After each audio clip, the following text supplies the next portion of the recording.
रसगुल्ले की जड़। एक बार की बात है, राजा कृष्णदेवराय के दरबार में ईरान का व्यापारी आया। राजा ने कहा कि हमारे राज्य की ख्याति मध्य पूर्व के देशों में भी फैल रही है। ये व्यापारी अब शाही मेहमान है।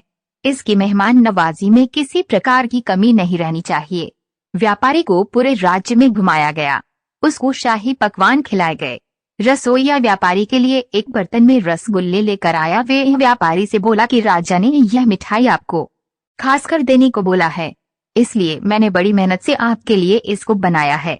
व्यापारी बोला कि मुझे इसको खाने की कोई इच्छा नहीं है, तुम मुझको इसकी असलियत बताओ तभी मैं इसको खाऊंगा। रसोइया इस बात पर हैरान रह गया और राजा को जाकर उसने यह बात बताई कि व्यापारी रसगुल्ले की असलियत जानना चाहता था। राजा ने कहा कि वे हमारा शाही मेहमान है, इसलिए वह जो भी पूछ रहा है वह उसको बताना होगा।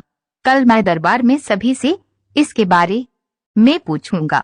राजा ने अगले दिन दरबार में सभी दरबारियों के सामने रसगुल्ले की असलियत के बारे में पूछा तो सभी दरबारी हंसने लगे। राजा ने इसके बाद तेनालीराम से पूछा कि क्या तुम रसगुल्ले की असलियत को व्यापारी को बता सकते हो। तेनालीराम ने कहा कि वह रसगुल्ले की असलियत को बता सकता है, इसके लिए मुझे चांदी की कटोरी और एक चाकू चाहिए। राजा ने कहा कि तुमको जो चाहिए वह तुमको मिलेगा, लेकिन तुम इसकी असलियत बताओ। अगले दिन दरबार में तेनालीराम चांदी के कटोरे को मखमल के कपड़े से ढककर लाया। उसने व्यापारी के सामने मखमल का कपड़ा हटाकर कहा कि ये है रसगुल्ले की असलियत। व्यापारी उसको बड़े ही मजे से खाने लगा। जब राजा ने देखा तो उसमें गन्ने के कटे हुए टुकड़े थे। राजा बोले, तेनालीराम तुमने रसगुल्ले की असलियत कहकर व्यापारी को गन्ने के टुकड़े खिला दिए।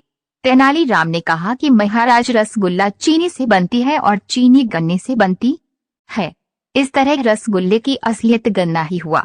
उसकी ये बात सुनकर राजा बहुत खुश हुए और तेनालीराम की प्रशंसा की और व्यापारी को भी अपने सवाल का जवाब मिल चुका था। कहानी पसंद आए तो इस चैनल को सब्सक्राइब करें और वीडियो को लाइक और शेयर करें।